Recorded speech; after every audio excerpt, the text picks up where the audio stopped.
We've got a bunch of stuff to talk about, man. It's been a while. Been a long while. Like, how long Yeah. has it been? 5 years?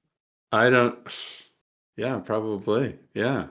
Yeah, I mean, you're for everybody watching. I mean, no, like, I'm not expecting everybody to know you, but you've been a community staple for what, like almost 7 years at this point.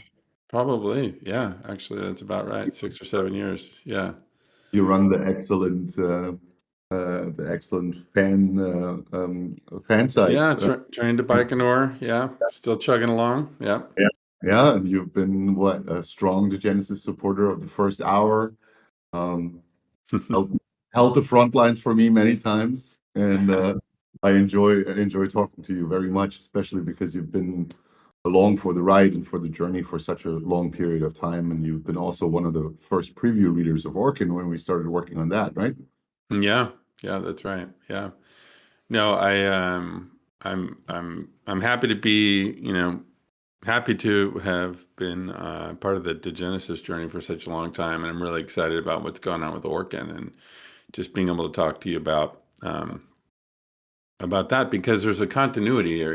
It's not just dropping from one thing to the next. There's a lot I think that seems to be informed by your experience with Degenesis that's going into how you're rolling out Orkin, and of course there are a lot of you know. Uh, Not being one of the creators, I just see a lot of interesting similarities in theme and Well, tone, and then also differences. maybe let me summarize, because like the fact that you are familiar with the work that I do makes the conversation a lot easier for me, because I do not have to pre-explain everything and onboard you onto every aspect Yeah, of my development. You've been around for long enough that we can have this conversation almost like, two buddies looking at the works played out in front of us and analyze it for what it is. yeah, And as you know, I mean, the Genesis was a long journey, 8 years of publishing, and there was a lot of stuff that like I learned specifically from working on that IP that I consider now in retrospect almost not necessarily a mistake, but a learning curve for myself that hmm would avoid certain pitfalls when doing something new, uh, just from the experience that I had with the Genesis. One of them being that the Genesis was in and of itself a very um, well, how can you say, like, I don't want to insult the IP, but like it was a very niche IP, like yeah, in and of itself, it like started off on a very niche journey by hmm being a tabletop RPG first, which already excludes like the majority of Earth's audience, and then being sci-fi, which is a niche within the world of tabletop, and then right, being post-apocalyptic, which is a niche of sci-fi, and then being European post-apocalyptic, which is an even right, bigger niche.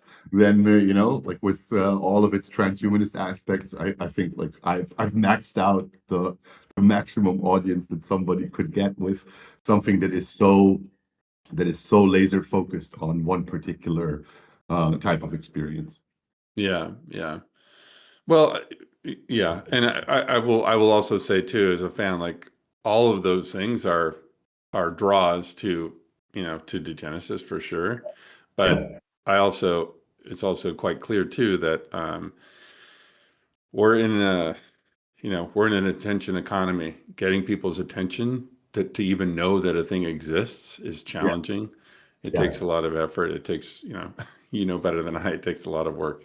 Oh, And yeah, and sometimes there's this sort of, I think there's a desire for there to be what's the TLDR on this? People just want to know.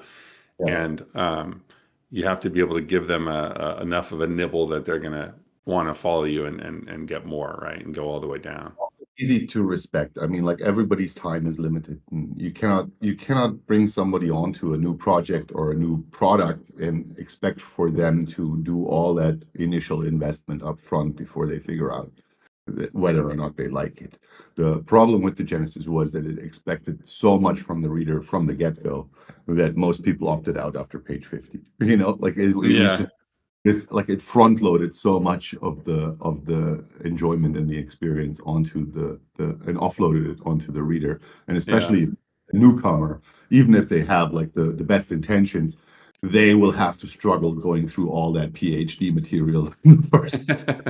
Right. They get like to that point of excitement that you would have if you Yeah. immerse it with that material over a longer period of time. Yeah, I love that journey myself, but I think there's also like this sort of thing where with the Genesis, it had to really like really connect with you as you know upfront, and you have to be willing to, like you said, to put some of that time into it How is it to really delve it.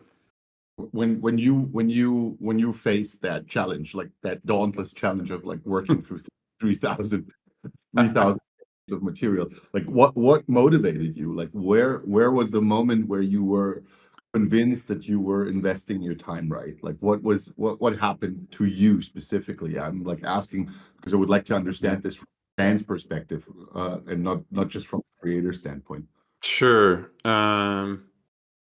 It's funny because these days everything is easily discoverable. You can you can find things online. You can find everybody's got information about everything, right?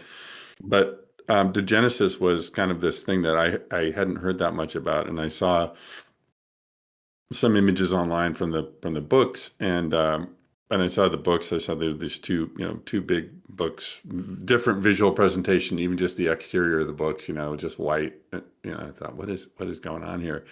And then I happened to be um, in Italy on business, and I was in Florence, and I whenever I go traveling, I find a game store, Yeah, and I found a game store there, and they had an autographed copy of Degenesis there, and I bought it. Like I came there planning to do all that, and just hoping that they'd have one, having no idea that they had a signed edition. And then I just remember being in the hotel room. I had a few hours before I had to go to the airport, and I was just looking through it, and I think probably the first thing was just like the way that the cultures and the cults worked. I yeah, could just sort of tell just by skimming through it that the they were not just like, oh, here's the technology cult. Oh, mhm, here's the religious zealot cult. Here's the, like there's these tropes that you see in post-apocalypse all the time. And that to me spoke to a level of sophistication. And also, so my interests and my education, I've taken a lot of history, a lot of economics, a lot of politics, um, read a lot about sociology and a lot of these sorts of things, and so I just was seeing all these things the in the book, and it's not that it feels real as in real to our real life, but I did get that feeling of verisimilitude, like it's real on its own terms, and right. it makes sense. And also, there were also enough of those things that were kind of uh, uh, like oddball things every once in a while, but not oddball to be oddball, just because that's the way human beings are, right? We have, I call it the jumbo shrimp rule, right? What jumbo shrimp, what the fuck, what the hell is that? Like, these oxymorons that we live with in our lives all the time, like our roads are choked with traffic and these cars are just insufferable, and yet we all drive around in them. And there's just a lot of those kinds of things. And I Yeah, thought, okay, this is going to be different. Yeah. yeah. And then, like, how did the journey continue? Like, you spent some time with it in the hotel. You saw where Yeah. it's going, but like, what was the moment where it like completely clicked for you? Yeah. So I kept on going into it, and then I was like, okay, well, how do I, insert myself as a game master, because I knew I'd be running the game, and then and insert the players into it. And I immediately started just coming up with ideas just because of the interactions of the cults. And I remember thinking, oh, there's some really interesting things there. We can have people from different cults try, like that whole thing of like one of the central themes, at least for me, of Degenesis is how are people who, and there's echoes of this in Orken, how are people who have different ideas about the world? How are these people who don't see things exactly the same way, but they have interests that are aligned? Hmm. How do they come together to get something done? And there's also just, I also was just really really struck by the primer and just like how it manifests in in all these different ways. And I thought, wow, there's just so much you can do around just that one theme of, hey, the end of the world is coming, everybody, right? The end of the world is coming. Yeah. It's here. And people are like, yeah, but I'd rather, you know, sell burn. I'd rather fight with this other cult. I'd rather do this. I'd rather do that. And it's like, that to me is so profoundly human. I mean, we see it all around us, right? I mean, we're a species that loves to dance around an active volcano all the time. Yeah, Like exactly. Yeah, yeah, it's part of our inability to change what the future will eventually bring to us.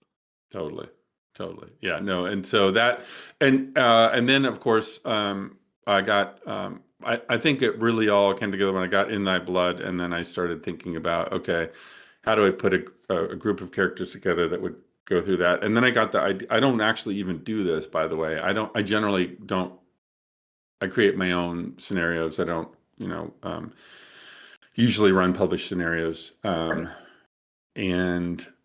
I got In Thy Blood, and then immediately, of course, I had to get the other two right away. Yeah. And I started thinking about, okay, how do I put this together into a full campaign, and like what's the background of the characters, uh, and then it was just like I was like, I've got years of runway with this, which turned out to be true. You Oh know, yeah, I mean, there's so much stuff. I don't even think that anybody can sit down and ever cover it all in their own gaming group. Like no, there's no, material. there's miles of stuff. I mean, I know about people, people I chat with in the Discord who are, just like there's one guy who's just running a campaign just in Justitian, and they've been there for, he's been running a campaign for two years of our time, Yeah. just there. But this is, I mean, as you just described it, this is a great aspect of the IP, but it also came to its detriment. I think the wealth of material and the way and structure it was presented was putting up so much burden on newcomers that, as you said, like wanted TLDR to be able to grasp aspects of that universe. And the more the universe was expanding with each publication, the harder it became for people to, opt in and get a hold of it, because it required like real strong thinking, especially with a community that was so involved with how the world was growing, and Yeah. able to, answer critical questions when they would come up. But like it would take so much effort on the newcomers, and the Hmm. newcomers were always requesting the same stuff. I mean, like I don't know how many times I've heard the call for a quick start, and Yeah, yeah, yeah. how What do you tell happened to the United States? Yeah. how can you tell the story in 20 pages? Like you can't. Like It- there's no option to give you the easy version here, well, that speaks to something else too, I think, which is that it's f- for me, I'm just kind of one of these weirdos who I really do believe that the journey is super important. Yeah. And um, I'm a mountain bike rider. I don't ever get in a van and get ridden up to the top of the hill so that I can ride down. Hmm. If I ride down that hill, it better be because I rode up it. And I think there's a lot of that among the Genesis fans. Like they really enjoy that kind of, it's almost like the struggle of like, oh my God, when you get that moment of realization, you're like, oh my God, Gusev, what? Yeah. Or whatever it is. Yeah. That is, and it's written to be an exploration. Yeah. And so I think that's why people who are into it are really into it. It just grabs you because it's like you're on this journey of discovery, and there's also pieces that are out there that you're not quite going to grab hold of, and that's kind of the way life is, right? And so there's just this really immersive quality to that. And I would also say too that we're in an attention economy. super challenging environment to get anybody's attention for, more than about 4.5 seconds, right? Um, and so you got to get people's interest and then keep it going and keep feeding them, and and bring them along. And the journey is still there for sure. I mean, the journey is absolutely there with Orkin, but it also feels like to me more of that is more of it is front loaded, in the sense that it's like, you can sort of uh, get more of the big picture faster, I guess. You Uh, mean like how Orkin is structured, or yeah. So, how, first of all, the stories are, it's a different kind of, it's a different kind of product, obviously, but the, um, the stories in Orkin, are a really, really good way of drawing people into the world directly and immediately, and just making it really, really tangible. A way that's, I think, just hard. It's just harder to do in a tabletop, RPG. Like, I mean, I remember just reading field reports from Edom, and you get, wow, bam, you're right in it. I mean, the choice there was deliberate and it was by design. You were starting off journey into Edom with the conqueror who has as little knowledge of the continent that they're trying to conquer as the reader. So the Hmm. reader and the protagonist are both exploring at the same time. So that was a clear design choice that I have, because like if you're presenting a new world to an audience, you cannot, like, you'll end up overwhelming them if you front load all the lore at the very beginning. You need to give Yeah. them a easier entry point, and that was what I was trying to describe with the Genesis. What I felt was the flaw was that you would have to dive deep into the lore and understand all the circumstances of that post-apocalyptic Europe in the year 2595 before you would ever be able to enjoy what you're actually reading about. And so with Orkin, it's a little bit different because it like takes you by the hand and it understands that you're a newcomer as much as the Element are newcomers to the story. And then basically it leads you into that story with a little bit of innocence attached to it, like you're Hmm. exploring alongside the protagonists and you're seeing things for the first time that they're also seeing for the first time. So like it makes the onboarding a lot easier and more gradual. And then if you switch over to Memories of the Car, it almost thrusts you into the same situation because it just focuses in on the car's reaction to the invader rather than trying to explore the world. They're Right. trying to cope with that new arrival of a foreign force. And that allows the reader to switch back and forth between those two perspectives and really slowly be integrated into the world for them to be exploring all the other parts later within the setting books, because that's pretty much how I envision it for this particular IP, for it to be much easier on the newcomer side to, first be introduced in a very slow and gradual manner. And Yeah. then once you're in it, once you understand what it's about, then you can go deeper, then you can explore further.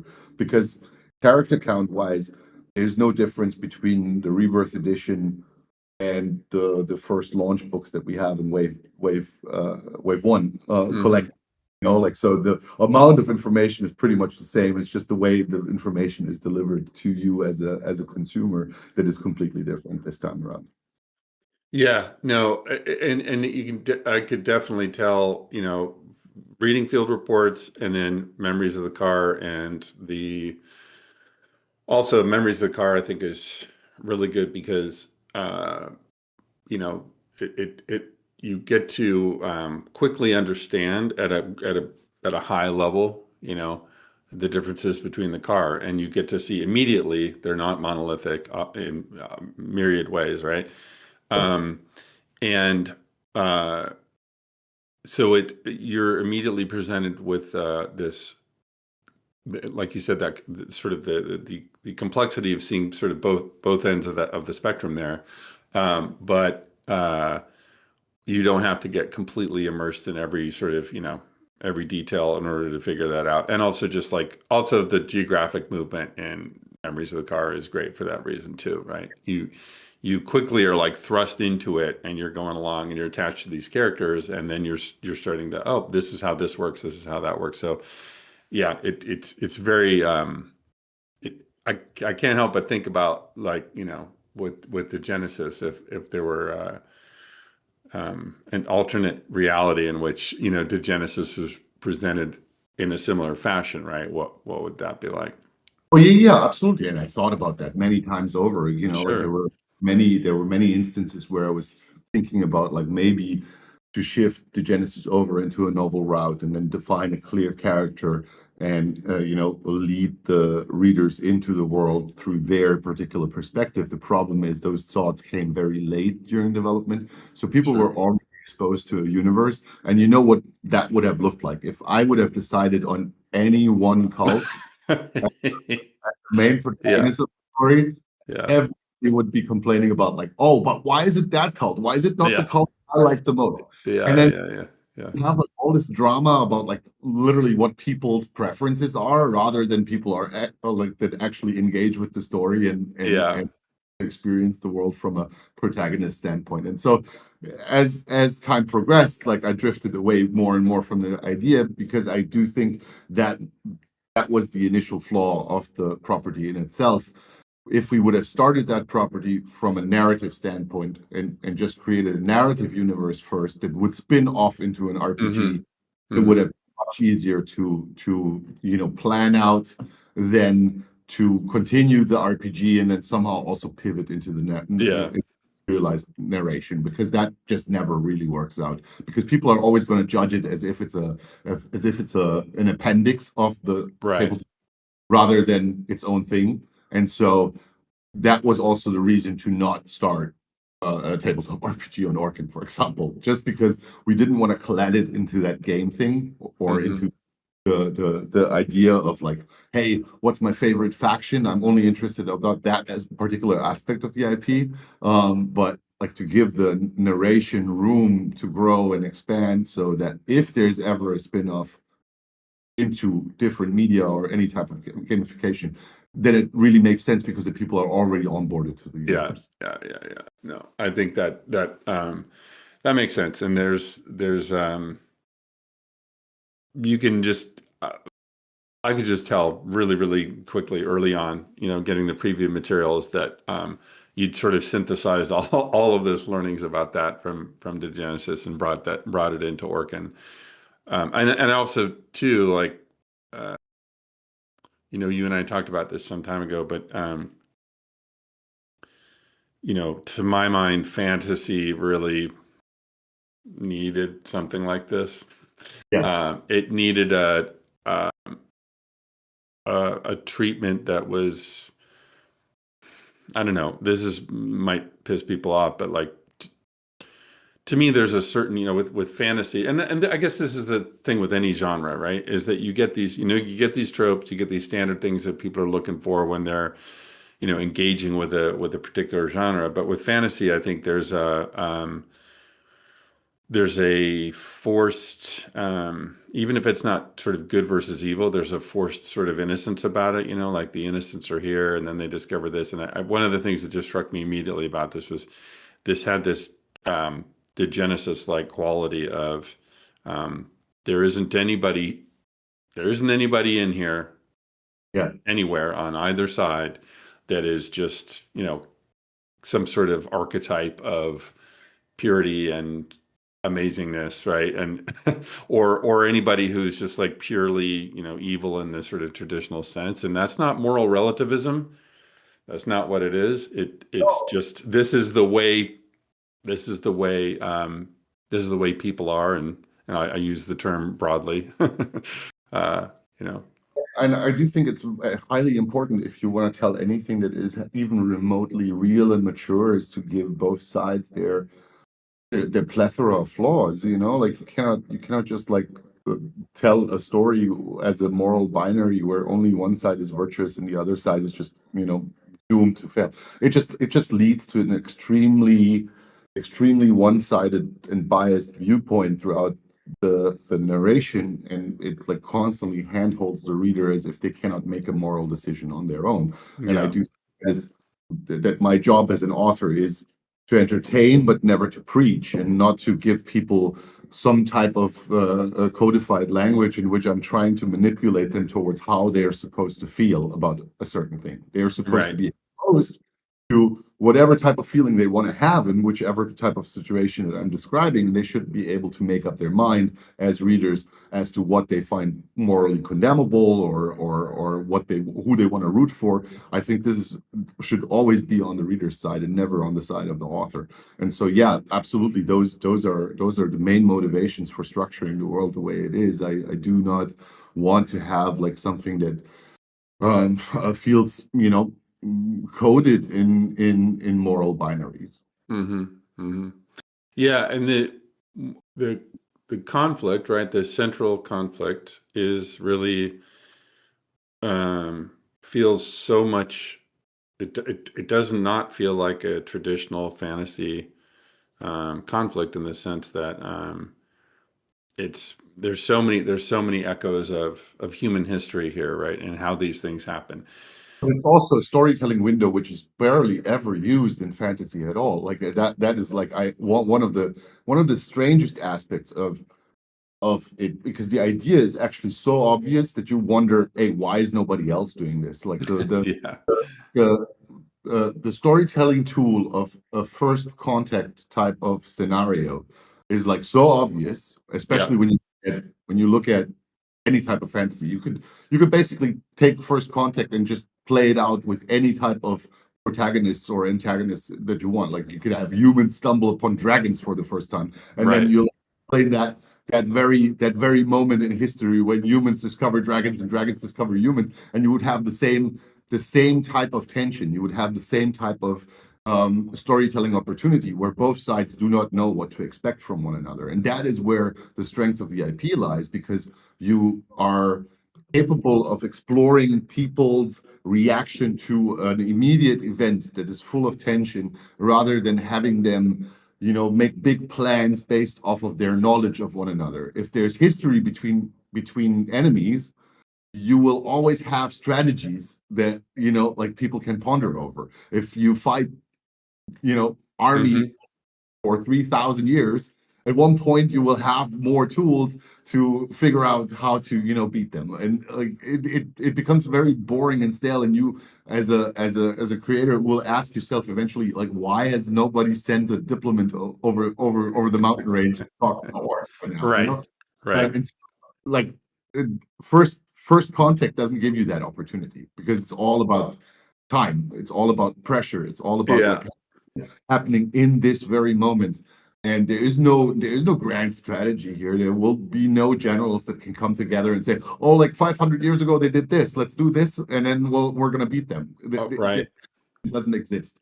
And so that is where I find that the IP has an incredible amount of momentum, especially if you take that very small window of 33 years of discovery of Edom, Mm-hmm. all present day, for there to be extremely interesting story beats based off of all the bad decisions that people can make when they're under pressure, one side or the other. Yeah. Yeah. And the other thing is that um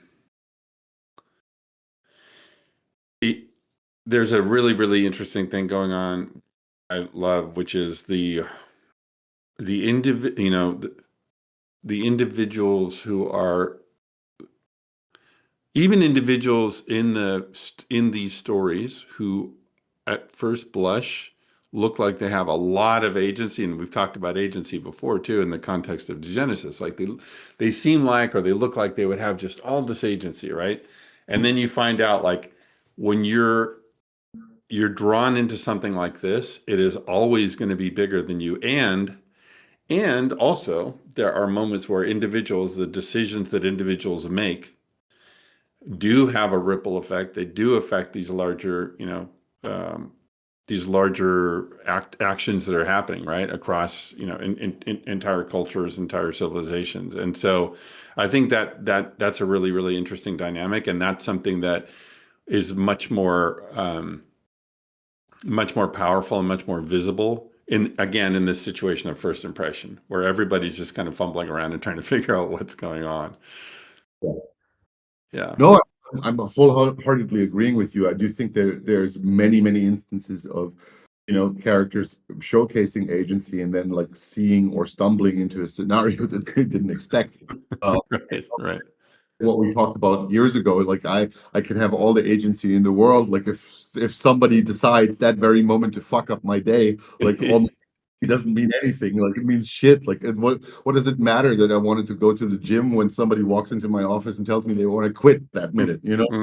I'm Mm-hmm. gonna go to the gym. Like I'm gonna have to deal with whatever is being presented to me at that very moment in time, and then like figure out the problem and figure out the solution. And so I do think tabletop RPG generally has like this idea that it should be all about the fun and the creativity of the player, and that might be like part of the escapism, but it's not part of storytelling, because like storytelling is about telling a story where things happen to people and they Yeah. have to respond to that. Like you cannot have like a clear path. Everything is like paved in front of you, and all you have to do is walk wherever you want. Like then Right. there's no conflict behind that. Yeah. Conflict arises from obstacles, and obstacles are like the wrenches thrown into your wheel when you expect it the least.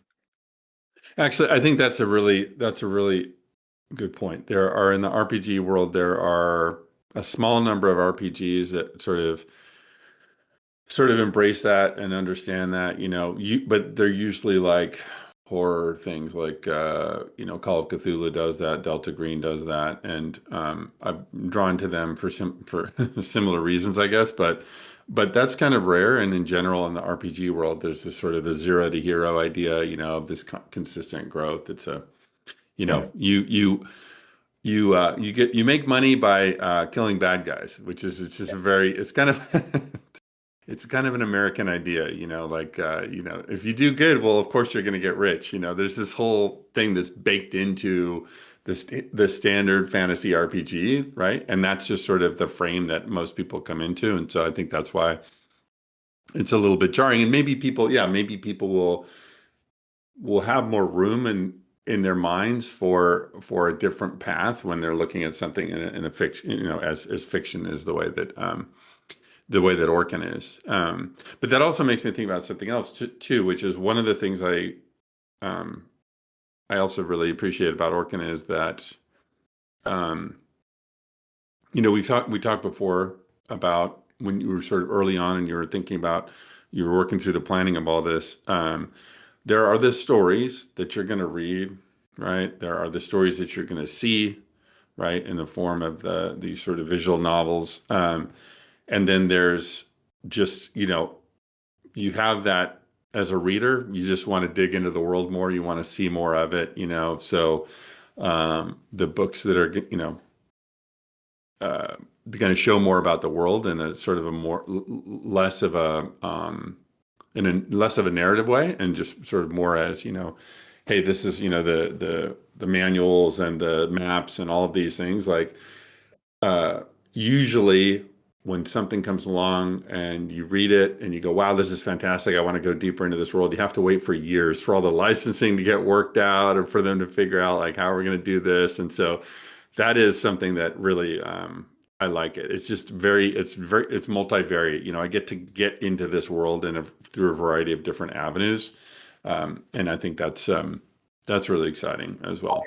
But this is really where the foundation of all of this was created in. Like I had a vision that I wanted to create an IP that offers many different entry points for people that can, that just appreciate novels, for example, have an entry point in the same way as somebody that appreciates visual illustration has an entry point into the world by like picking up an illustrated novel, maybe just for the illustrations. And then as he's exploring the illustrations, he reads a little section or a passage and then finds it inspiring enough to go back to the beginning and then reread the entire thing, even though he bought it for completely different reasons, wanting to appreciate the art first.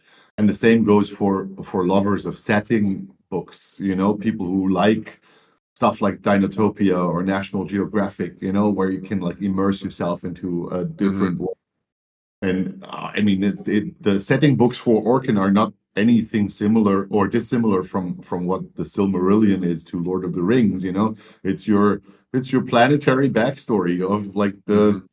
hero's journey that you read in the other three books. Right. So it really is just a showcase of how deep that world building goes, and it allows you to explore much deeper and go into the material, or like the substance, the subsurface substance of that world building, and enjoy that part in addition to the narrative that is being spun through the protagonists. Yeah. Well, and and it's also easier to absorb than the Silmarillion. I don't know. It's just what I know about it. I'm I just know. I'm just yeah, no, it's yeah, it's all just like for world building nerds like me, it's all just that stuff is just like, you know, um amazing. It's fantastic. So yeah, I really do love that aspect of it, just those different points of entry. Um, but I wonder, as you were, as you're building this out and you were thinking about how you want to expose the world, and this is, we've been talking about this for quite some time, and I think it's really important in how people are gonna um, sort of get into Orkin, right? And really absorb it and sort of make it their own and become fans. And there's been a bunch of stuff in the Discord that you've done to sort of, get people involved and engaged. But, you've got the memories of the car, that narrative, you've got field reports from meeting, you've got that narrative, there's other narratives, there's other materials. And you've got different threads, you've got different stories going. And so again, it's like I'm seeing this small area. I'm seeing this small area. Right now I'm seeing over here. Now I'm seeing over here.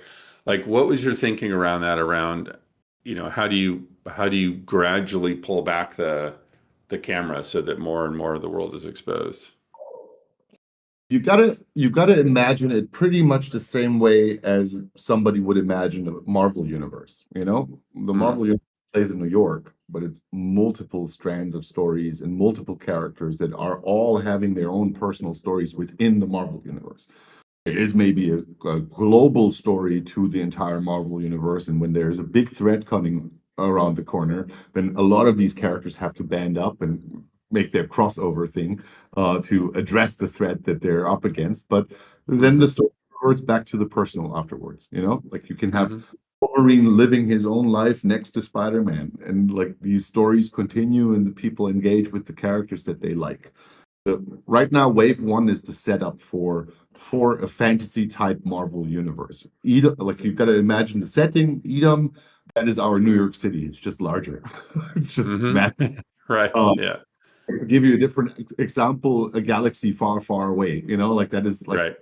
Star Wars' universe to play within.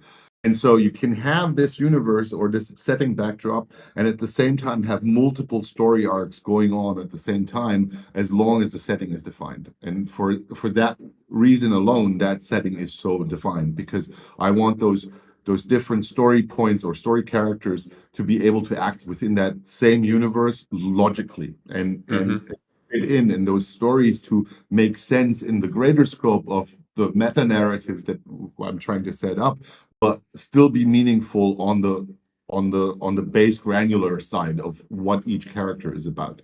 And so mm-hmm, field report is a way to introduce the human characters that will be relevant to the storyline, and memories of the car is the option to introduce the main protagonist of the car side of the storyline.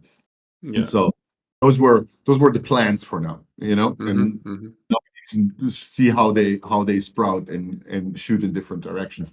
I'm mm-hmm, personally convinced that there will be a lot of people that will ask for far more Semnoff stuff after Memories of the Car is out, because just like looking at all the feedback that came in from the preview readers, he mm-hmm, seems to be the most liked character of the universe so far. So I can see a lot of demand happening in that direction, which mm-hmm. again then gives you the opportunity as an author to say, okay, why not make a spin-off? Like let's remove the lens from Caltech for a little bit, and let's look at what Sendon is doing after Memories of the Car.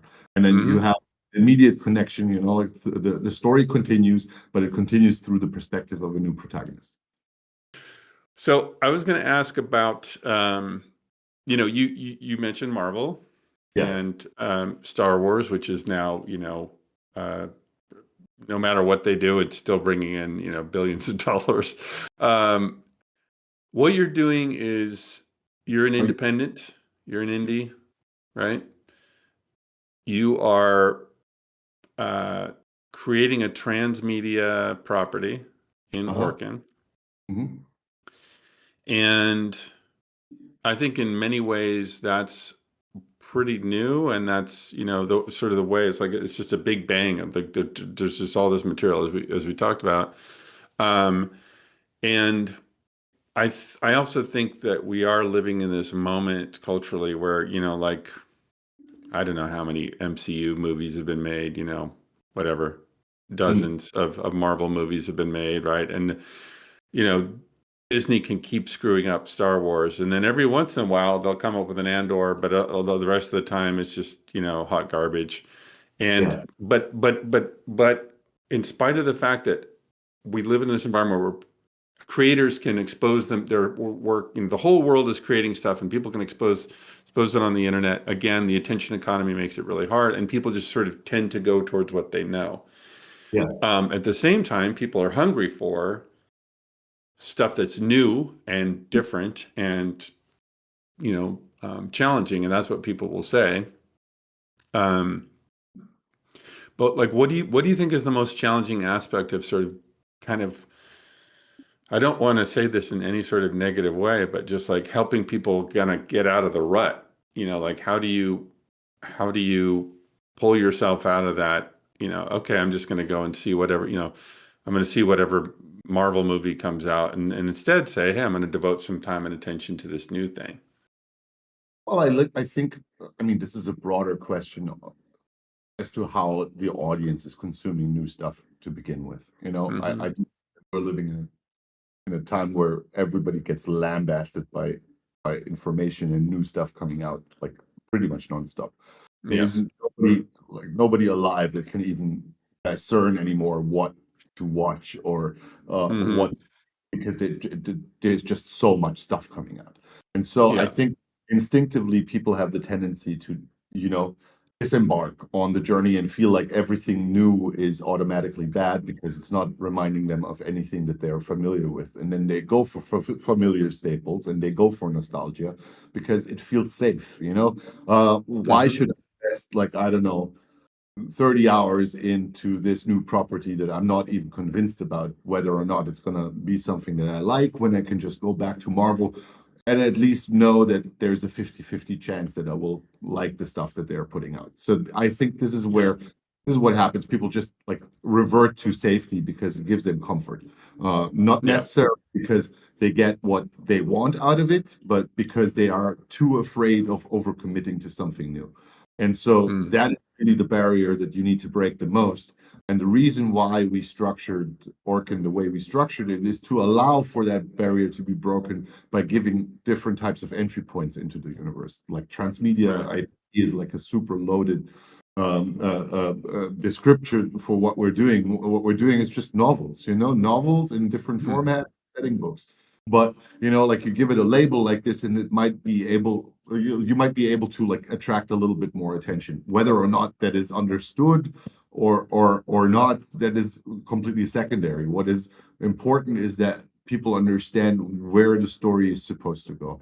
We're trying to set up a universe in which multiple new protagonists can act and live out their own storylines and make those storylines as attractive as possible to an audience that is willing to embrace something new, and not feel like they're being fed, the nostalgia stew from yesterday that makes them re-experience what they already liked and opted into in a different format. But actually something that is pleasurable in the long run. It has a clear idea and has the same author or the same designer attached to each of the installments, because I think that is really the safety guarantee that we're offering in terms of quality, is that it's all kind of done by me in a sense, like I'm Yeah, overseeing yeah. every part of production. I'm involved in every type of iteration of the IP. So like I'm not handing it over to somebody else to, like see them butcher it or take it into a direction in which it completely falls apart canonically, but I'm so overly involved that like I'm able to orchestrate that larger story across different pieces of output, pretty much.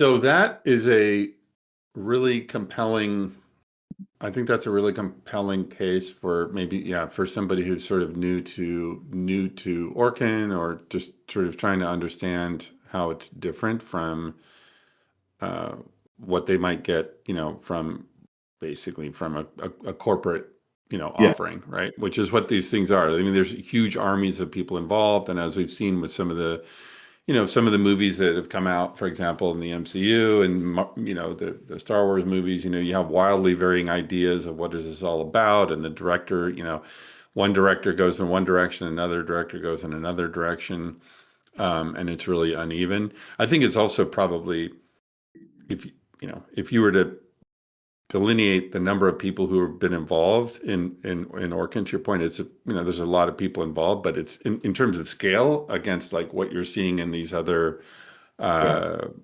transmedia properties. It's much smaller. It's much tighter. It's like it's much more coherent, and that to me is really appealing. Yeah, I mean, there is, even if there's people involved, like the number is relatively small and there's only one decision maker. So, like, Yeah. as long as the decision maker doesn't change, like, there is no reason to fear that, it will go into. But speaking of decision makers, I mean, like, this is like the offer that we're doing, like, giving away here is an offer that I would love to see much more happening.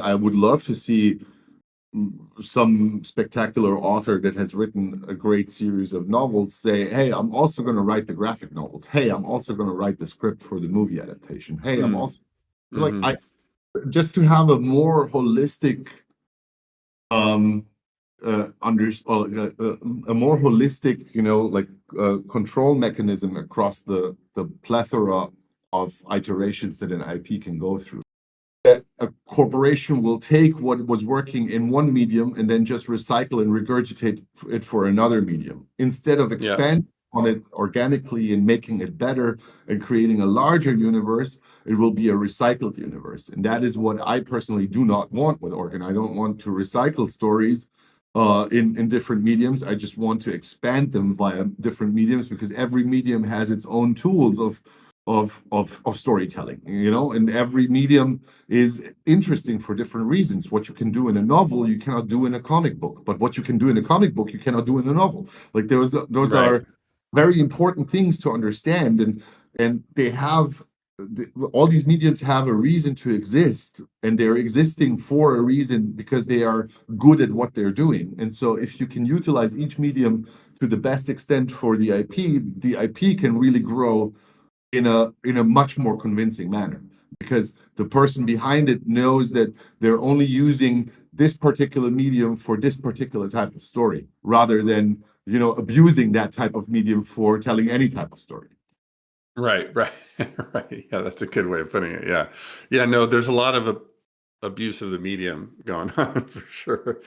Uh, yeah, but and also uh, that actually leads me to another thought too, which is that the another thing too, you were asking me earlier about, when I sort of got hooked on Degenesis. So part of it was just the visual consistency.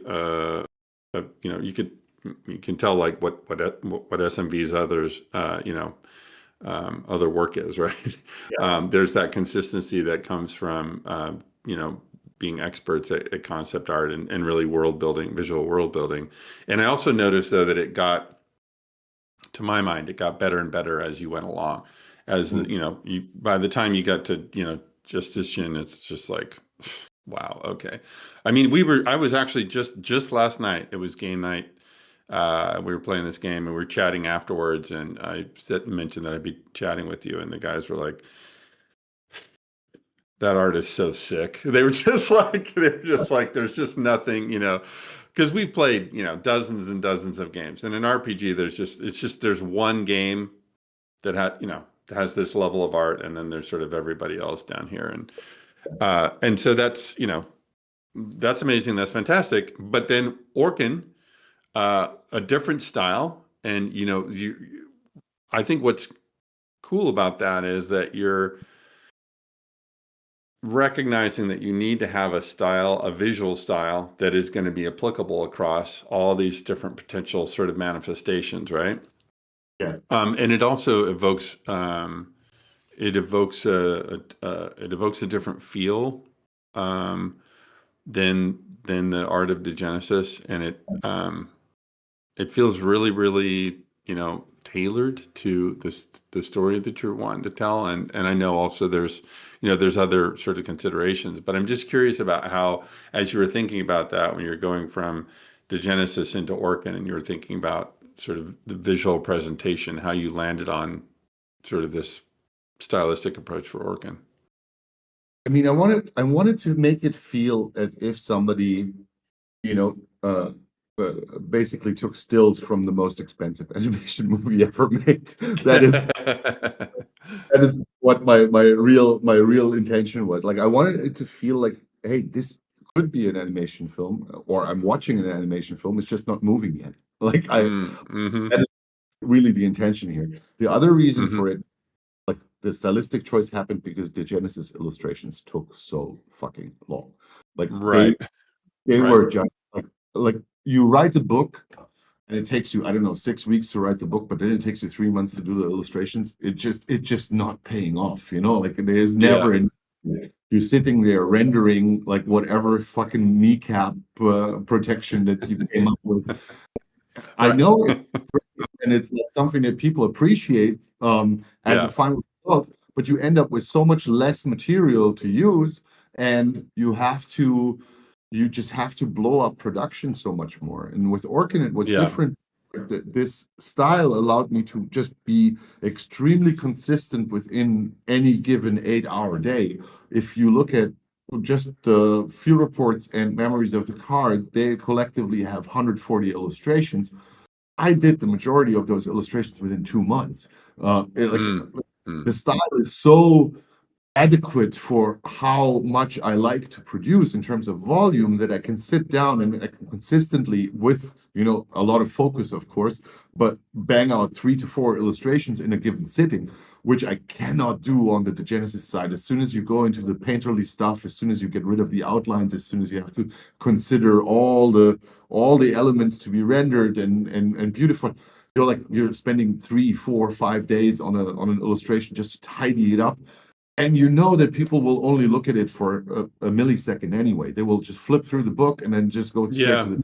It feels like such a waste of production time and energy to keep it always high fidelity when you can actually just step back a little bit, go for volume, and with the volume cover much more mileage of what you're trying to describe as a visual universe. Mm-hmm. You, Mm-hmm. you you just amp up the amount of output that you have by a factor of 5, and you end Right. up with a much bigger plethora of visual stimulation that you don't need to then describe in words again, which helps people navigate between the amount of text and the amount of images to create like the narrative consistency, but also the visual consistency for both aspects.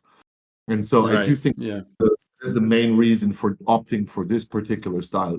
It really makes the universe richer, and it allows for much more stuff to be explored. I would never be able to explore as many things in the Genesis with the Genesis's old style as we were able to explore with Orkin with just the launch set. I mean, like, look at the Mm. illustration Mm-hmm. count. We're on wave 1, which is like the prelude, pretty much. It's like the first couple of books that are coming out, and we're already at the illustration count that the Genesis had after 8 years of publication. So it's a Wow.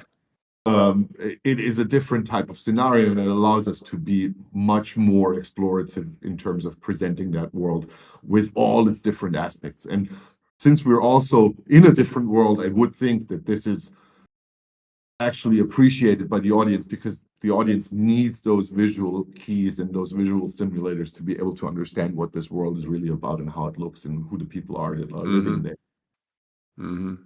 Yeah. Well, that's as we were saying before, you've obviously brought a lot from that Degenesis experience into the development of Orken. Oh yeah, absolutely. And so yeah. So when you think about where Orkin is going, and we talked about sort of um, to a certain degree, you're going to be sort of guiding off of what people's reactions to it are. There's all kinds of places you can go. You have this huge sort of meta story going on, right? Of these two worlds colliding. And you're gonna explore further, see where things go with characters and so forth. um do you have is there a you know not so secret grand vision of like, if everything really took off in the way that you wanted it to, where would it be in, I don't know, 2-3 years? I mean, there's things that are low-hanging fruits that I do think that we will do eventually. Orkin was born initially as a tabletop RPG. I can see it go back to that particular route after the narrative has been established. Where I want to Mm-hmm. take, if everything goes my way, animation 100%. Like I do think that it's already that's made for animation, and it's gonna drag a lot broader audience into the world. And I do think it just lends itself perfectly to it. And it hasn't been really done. We don't have like a really strong, mature fantasy animation series out Mm-hmm. there. We think that No. we have Arcane, yes, of course. I mean that is a complete outlier. Like that is a hundreds of Mm-hmm. $1 million production, which I don't like. I cannot conjure right now. But I mean, just talking simpler, like I do think that you can work, or that an animation series with a smaller budget can work, as long as the style is well defined and the team behind it knows what they're doing, and Mm-hmm. you agree on certain visual key milestones that you want to hit. And what I've seen from all the partners and all the conversations that we had in and around Orkin and pitching it left and right, is that animation was like the thing that always came up. Like people have been naturally gravitating towards it when they look at it. Yeah. They can see it happening already on paper. We talked with one famous animation studio already. They were hyper impressed. It was Mm-hmm. one of the meetings that we had. They just basically told us to come back when we have money. They want to do this because they love it so much. Uh-huh. And so, there is an opportunity to go into that direction, and I would love to see it happen. But I do think for that to happen, what needs to happen next is for the IP to gain traction. Like it needs to go Yeah. out Yeah. classic distribution route. We need to have it in stores. We need to have it in retail. We need to have it like in front of people at conventions. We need them to pick it up. We need to have them opt in, talk about it, recommend it to their friends, and like for the thing to really become real. Because right now it's still a non-released product, even though we're really close Right. to release. But Yeah. the most amount of exposure that people had to it is via PDFs and digital outputs and images online. Um, then the next big step will be to fulfill the campaign as soon as possible and get that stuff all into people's hands so they can lay it out in their living rooms. And when somebody comes in and is like, "What is this?" or Mm-hmm. pile of books on your desk, to have then Mm-hmm. be sparked by their own interest and digging deeper into it. So that Yeah. is Yeah. needs to happen, and we'll have to look at how this year pans out, because right now we're planning to be able to fulfill everything by sometime midsummer. Right now, my Hmm. plan is to have all the books out at the print preppers by April 20th. That's pretty much the end of the pledge manager, so that we can just press the printing button right after and then have the stuff be delivered into the US and into the European hubs as soon as possible, as soon as printing is done, and then start delivering it out throughout summer so that it can start an American promotional tour sometime in fall, and hopefully get the retailers and the shops to start opting in and making their orders and all that stuff, because that's still, not part of the campaign right now. The campaign is more direct to consumer oriented, and so we'll see what it actually then does when normal random Joes are Right, right, to the orange books. Do they pick it up? Do they right. interact with it? Do they come to Discord to discuss it? Do they write fan mail? Hmm. It's all stuff that is still to be seen, and that will inform us over the next 365 days, on how to continue growing the IP.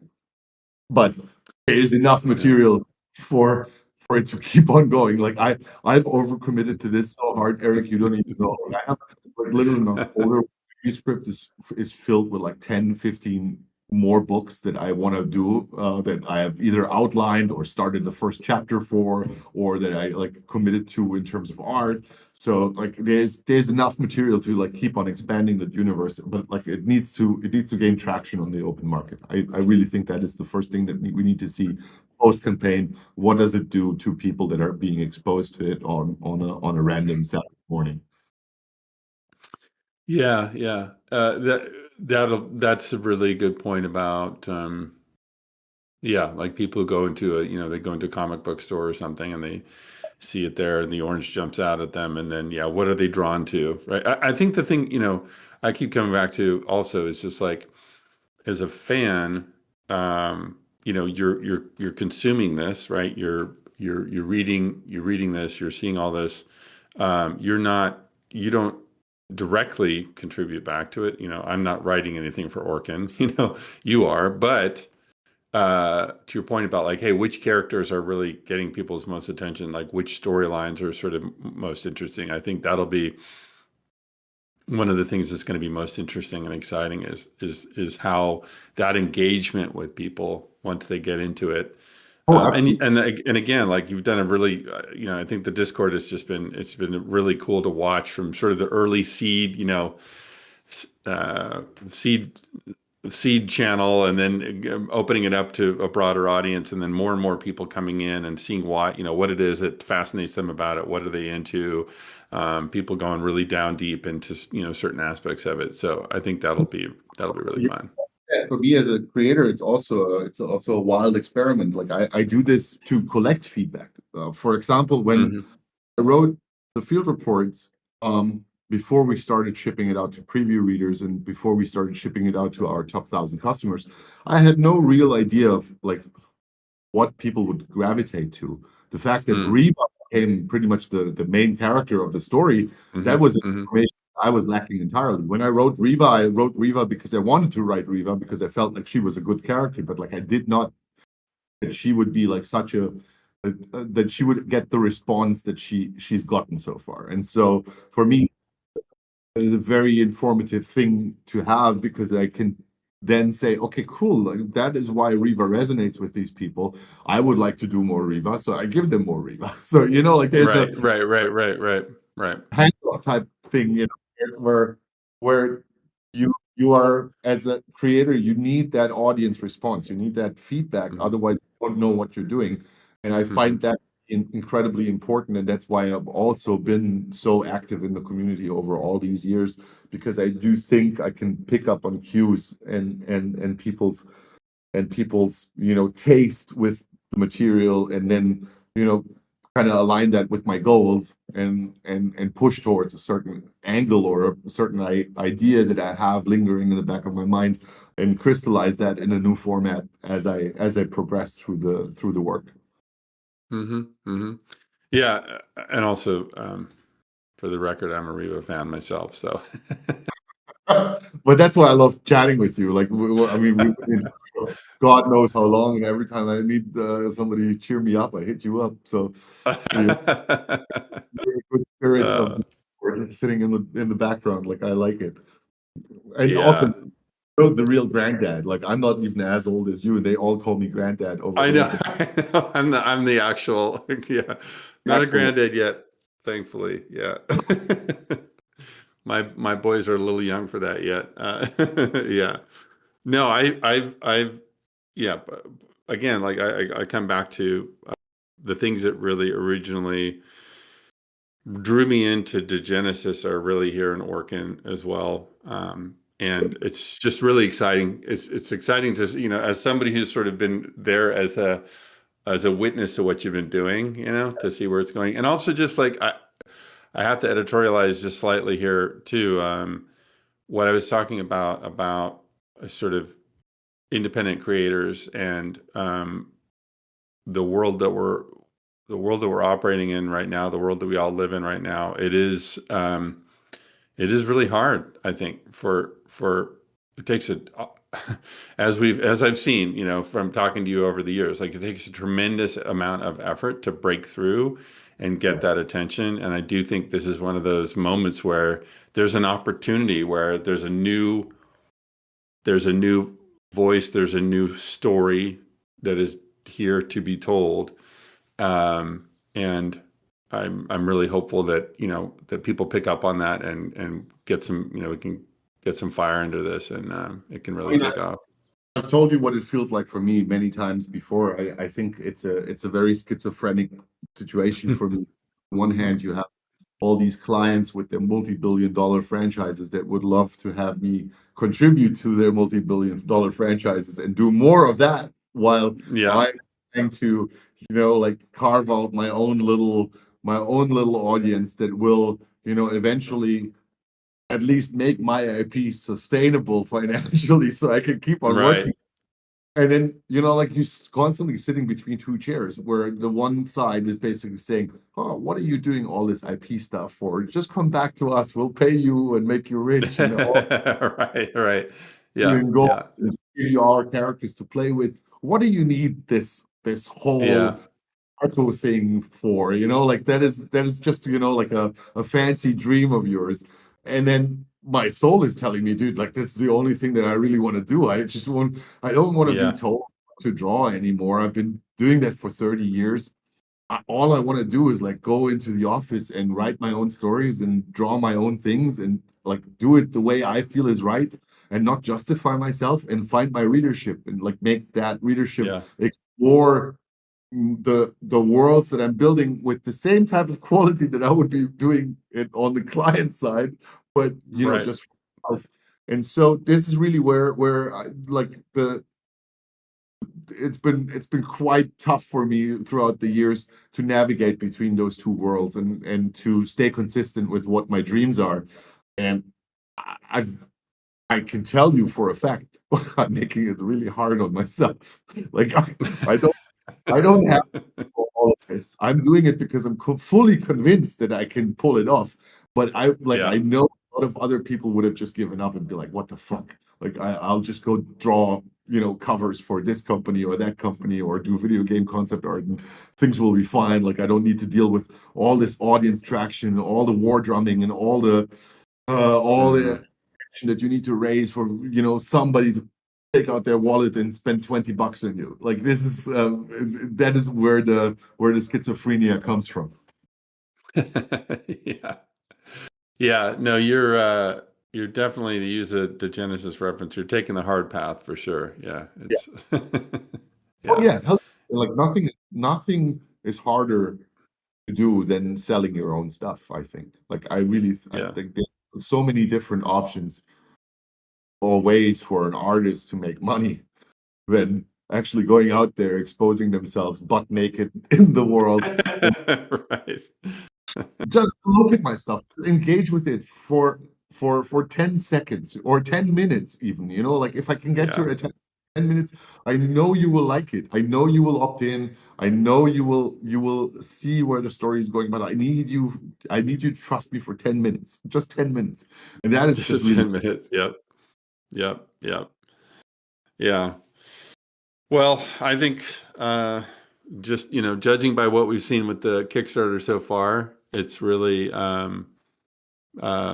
it's getting off to a great start. Really excited to see how it plays out as the books start getting into people's hands, and then the tour getting it to physical locations too. I think that's a really neat aspect of it too. I think All right, let me tell you that'll be one fun. thing. This is Mhm. where the true buyers are. They're in reality. They're not on the internet.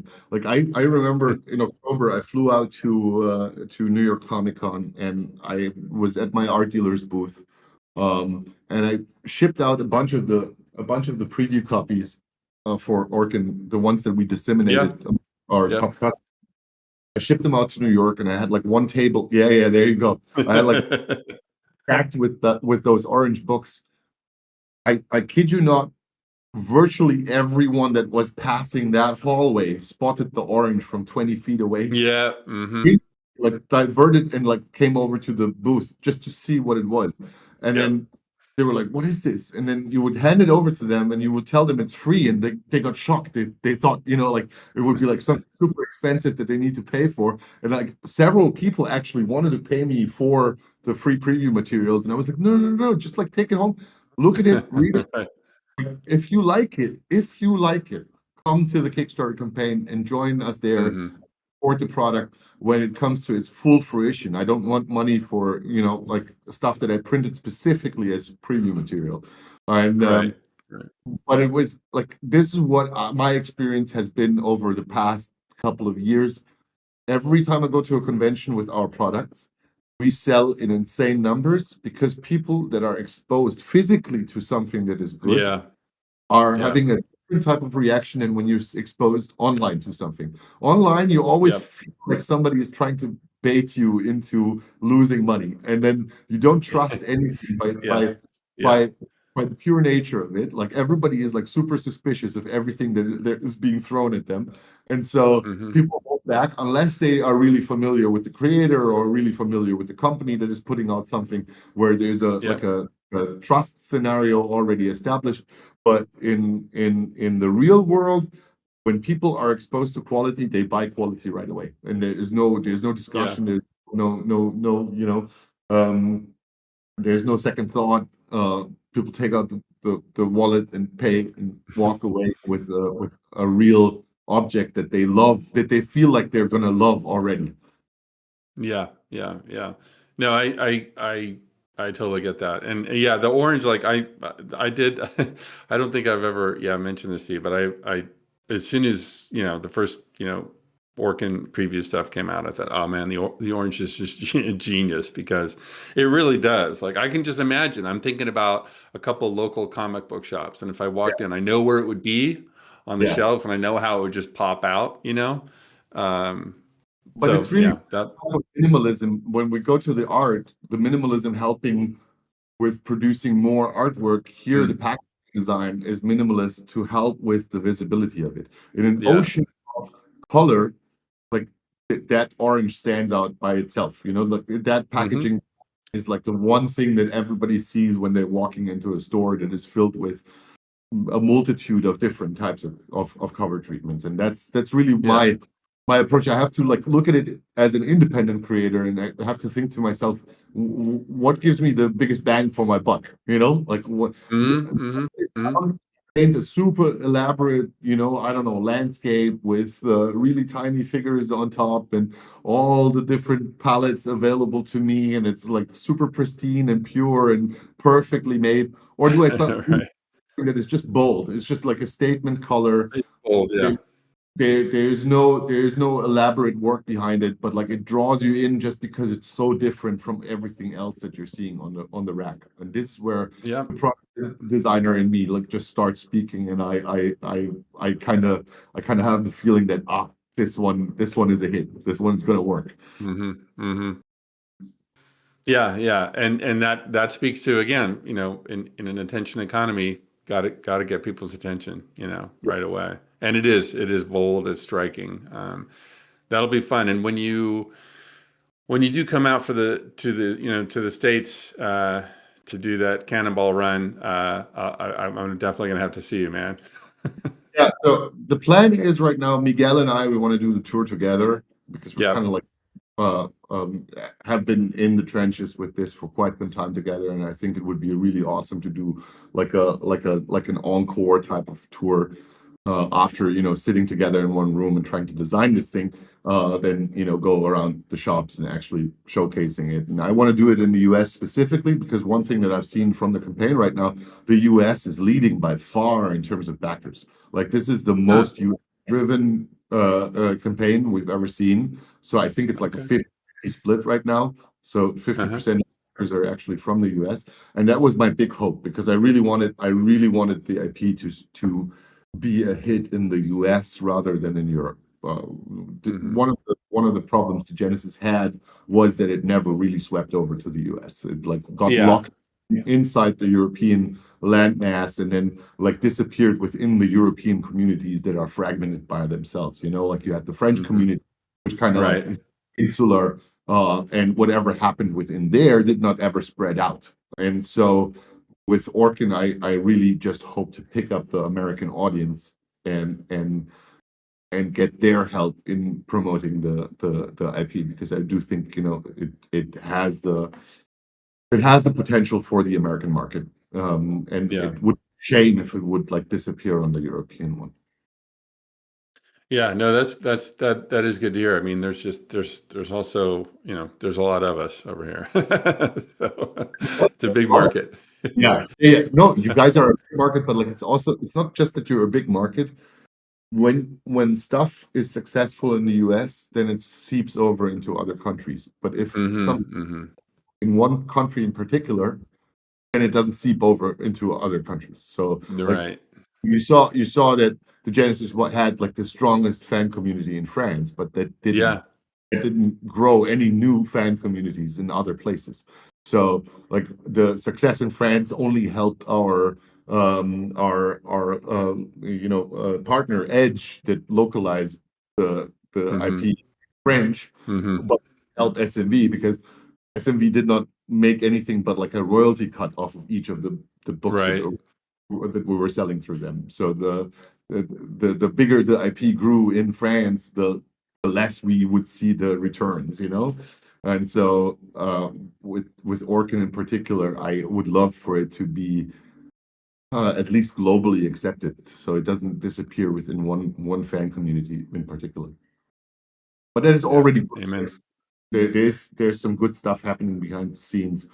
We're already being hit up by a few publishing partners that are looking into taking on the IP and translating it into different languages, which means a broader localization for it. And I do think that there are certain markets for Orkin specifically where it will overperform, and Mm-hmm. Latin America being one of them, because I do think all the Latin American fans that I've spoken with, they are Hmm. deeply interested with the IP itself.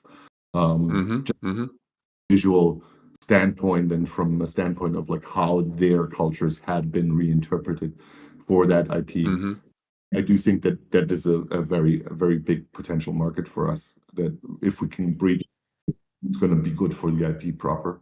But you tell me as a fan, like what would you like to see from Orkin? Like what is your hope? One of the things that's most interesting to me is this is a theme that's there in Degenesis, which is here in Orkin as well. And I won't go into specifics for people who haven't read this stuff, but uh, the individual versus the collective. Mhm. The individual who has been brought up, who has been inculcated for their entire life around a particular way of thinking about the world, thinking about uh, what underpins that world, how they ought to move and operate in that world, and then, bam, here's this thing that happened. They get Yeah, exposed to something or someone new.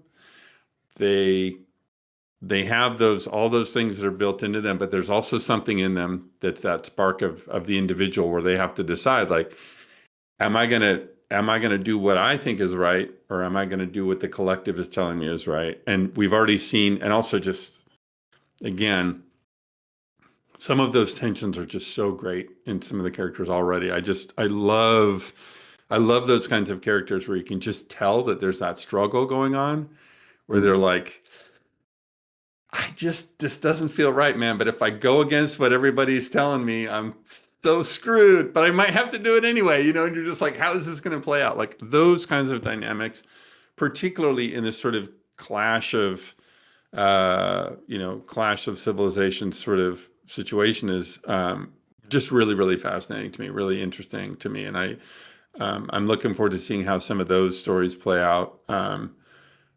So that's really a big one. Also, just I know that there will be moments where there are going to be, places from a world building perspective where that are going to be kind of mind boggling. And I'm also really, really interested too in what happens when both groups are, they're in conflict, but conflict, again, I'm going to sort of speak about American history. And in American history, the way that Americans learn about new cultures is by going to war with them, right? And then we're like, oh, wow, interesting. This is how things are in Vietnam, right? Well, like there's some of that going on here too, where both groups are learning more about each other through this conflict and through this interaction. And so how does that change the nature? How does that change that dynamic of conflict as it goes forward? Yeah. Really interesting to me. It's a super good point, because this is the moment where conflicts calcify usually. This is Yes. where people start to get to know each other, and then they develop strategies against one another. Yeah. And so I do think that this is where the story will eventually go. But like we're in that very beautiful, like small window of opportunity where things are still fully dynamic and fully fluid. Yep. And like Yep. any type of character decision can still pivot everything into every direction, which is like I chose this particular moment of time for the story to set in, because I do think that there's so much opportunity here to tell really meaningful stuff that is also unexpected to the reader. Yes. And that is really where I think the IP needs to dwell for a little bit before it like explores other parts much further. Patient, man. No. I'm here for the whole journey. It's yeah. Like Oh, we'll get really there. and yeah, and it is like, the story of Orken is at a similar point to the campaign of bringing Orken to life as a property, right? It's just in this really interesting nascent mode. Yeah. Yeah. Yeah, it's in its infancy, pretty much, but like there is already so much. Like the baby is so big when it comes out, like people, Yeah, exactly. Yeah. he's this big. Like I don't understand. So that Yeah. will Yeah. be the reaction that people will have to it. I think so. Yeah. So is there anything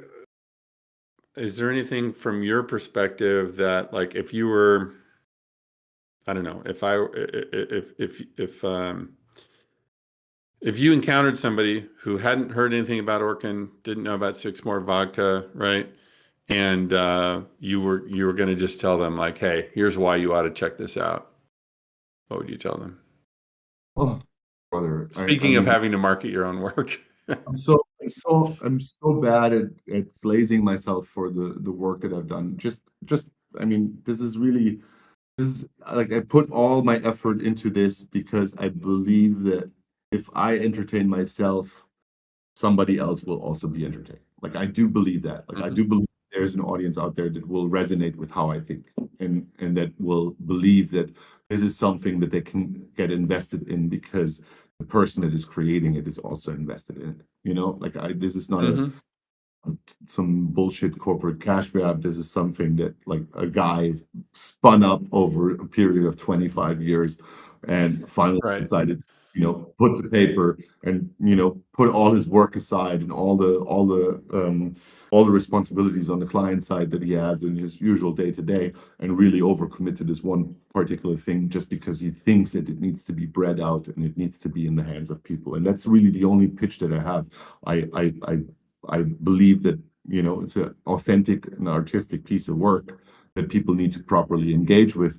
And, I'm not talking surface level skimming. I'm talking about like actually reading and consuming it as it's Yeah. intended.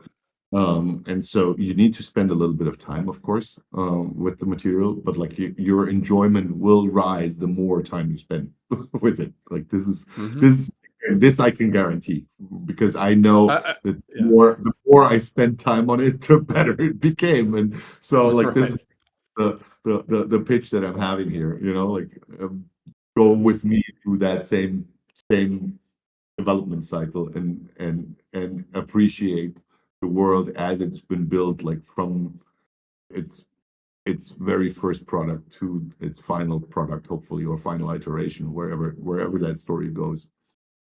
I think that's probably a good place to stop. All right. Thank you so much, Eric. Thanks for joining me Yeah. tonight. Thank you, man.